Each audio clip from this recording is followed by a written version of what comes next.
2020 proved to be a very different season for two Overwatch League franchises in particular, the London Spitfire and the LA Valiant.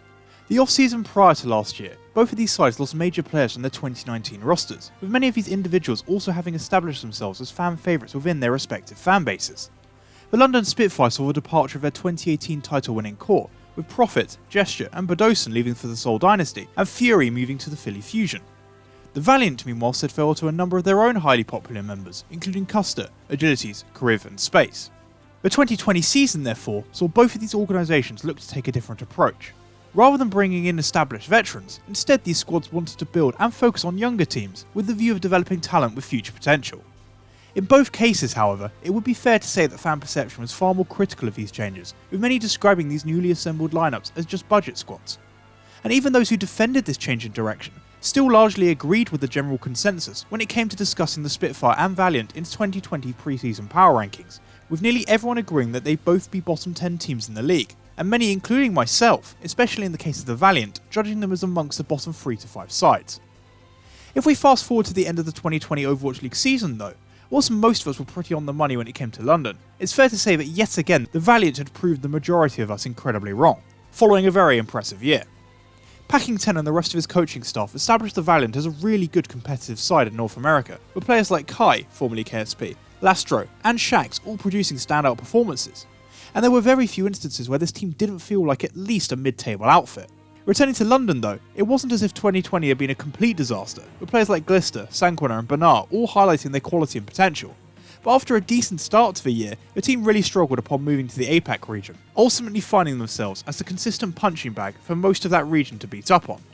So heading into this off-season, the London Spitfire and the LA Valiant looked to be two teams heading in different trajectories, and I was interested to see how each franchise would look to mix things up ahead of Season 4. This is where I really want to take a closer look at what's been going on with the London Spitfire, first and foremost, as although Avala has been receiving plenty of well-deserved praise for what she's been doing over the past few months on the Paris Eternal, I think the changes that have been happening over the channel with London have gone perhaps a little under the radar by comparison. Now, it was no secret whatsoever that following the recruitment of Nuki as the Spitfire's general manager, the team looked almost guaranteed to promote their contenders outfit for the British Hurricane, who dominated European contenders in 2020 and were perceived to be one of the strongest Western sides at the Tier 2 level. But it's the way London have gone about this promotion that I think hasn't been talked about enough. From the minute that Nuki was brought in as general manager, there's been a clear attempt from the Spitfire to really utilise their social media as a way to update and connect with their fanbase.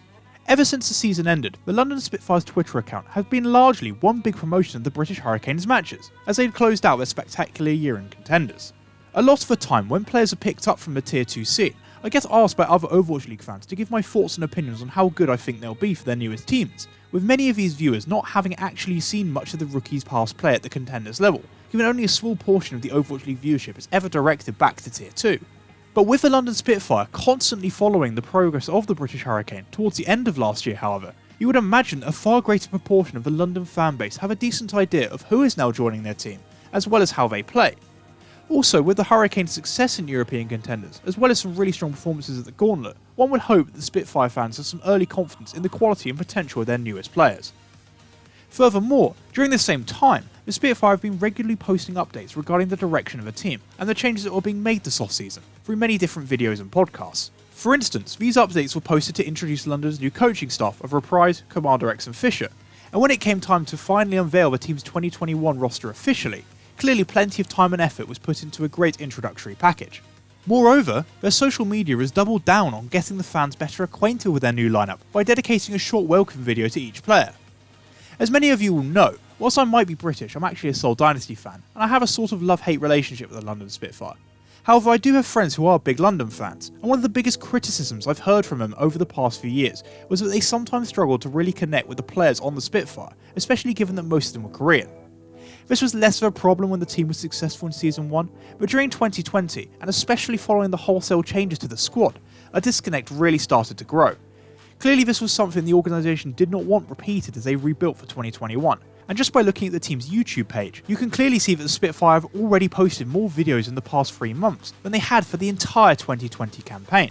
in turn creating a much more open and consistent platform that helps connect the players and team with their fans. Also, another point I wanted to make was in regard to how well London have promoted and supported their fan associations, notably Hangar 9, with staff appearances on their podcasts or by highlighting their great custom welcome player cards. Lastly, I'll also quickly point out that the team posted thank you and farewell posts for their former Korean members, which was a nice touch.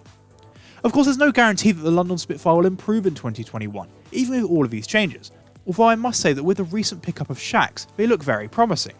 But in many ways that doesn't really matter. Just look at the Toronto Defiant. They've never been a great team at any point over the past couple of years, but what they do have is an outstanding fanbase that is really supportive of their organisation and brand, and that is largely down to a focused effort from the franchise to create a really close connection with their supporters. In many ways I see a similar approach being taken by the London Spitfire here, but I think sets them up really well for the future, meaning that even if they don't enjoy early success in 2021, the team will hopefully still see support from them grow over the coming year, as these young group of players continues to develop and improve. And for me, that's exactly the kind of progress you want to be making when you rebuild a team. On the flip side though, we have the LA Valiant. Now a couple of months back, I was intrigued by some of the changes being made to this lineup, with players like McGravy being dropped before then signing Adam from Australian contenders. In a move that really seemed to win over the community though, the team re-signed Agilities to their roster after his year away with the Toronto Defiant, a move at the time that I know my friend ATP was incredibly happy to see come to fruition. But after an entertaining Winter Ball event in mid-December, the Valiant social media went quiet, until a month later they posted this. Now I know I'm not one to talk, as I myself am an MS Paint connoisseur when it comes to thumbnails, but for a professional esports organisation, what is that? In any case, this news certainly came as a surprise and seemed to be an odd decision, but I for one was interested to see how this young group of very talented players would adapt to an arguably more challenging schedule in the APAC region.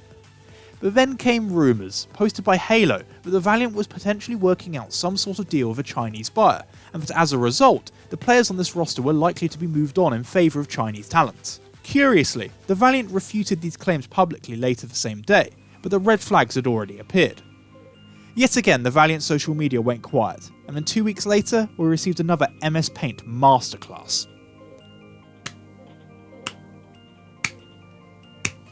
Well done, Valiant. What a brilliant way to alienate a great supportive fanbase. You dropped your entire highly talented roster and coaching staff that had greatly exceeded expectations in 2020 despite being on a budget, and the reason you've dropped them is because of COVID-related visa issues.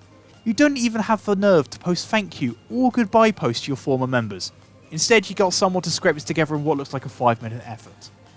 These actions are the direct opposite of how the London Spitfire have handled their roster rebuild. In the case of the Valiant by comparison, there has been no consistent and regular updates, and clearly very few resources are being dedicated towards handling this professionally and with any respect. I mean, just 2 weeks before, you seemed to assure your fans that reports from Halo were completely false, but even if you're not exactly selling your franchise, it all seems pretty deceptive from my point of view. So where does this leave the China Valiant now? Since that tweet, it's almost been another 2 weeks, and we have heard absolutely nothing. As far as we know, you currently have no signed players and will be playing in an entirely different region next year. I'm sure the fanbase really appreciates you giving them the heads up, but not only are some of their fan favourite players getting dropped, but for many viewers, watching their team live will become realistically impossible. Aside from the fans, I also feel incredibly bad for the players. Thankfully, some like Shax and reportedly Kai and Lastra have all found new spots, but spare a thought for instance for Adam. This man has been grinding his way in a region that so rarely is looked at in regard to contenders promotions, and despite signing a contract and looking forward to making his Overwatch League debut that he totally deserved, he's now just been dropped for no good reason, and without even getting an opportunity or a chance to play on the stage he worked so hard to reach. I don't know about you all, but this feels almost certainly a decision made because of money, and I now think the Valiant are in a very precarious spot. One of the biggest and most important bonds between a franchise and their fanbase is trust and loyalty, and that has most certainly been broken in this case. Not only do the Valiant need to assemble a good team, but they need to quickly get to work on repairing a lot of the damage that has already been done. The most die-hard fans might give you some time, but the constant silence right now is deafening, and I fear this sort of rebuild is more likely to destroy this LA franchise rather than improve it. But on that note, I want to thank you all for reaching the end of the video, as well as for your patience with me over the past couple of months during what has been a very difficult time for me personally. I look forward to getting back on the grind over the coming weeks. So if you did enjoy, then please be sure to leave a like and subscribe, and don't forget to follow me on my Twitter or Discord.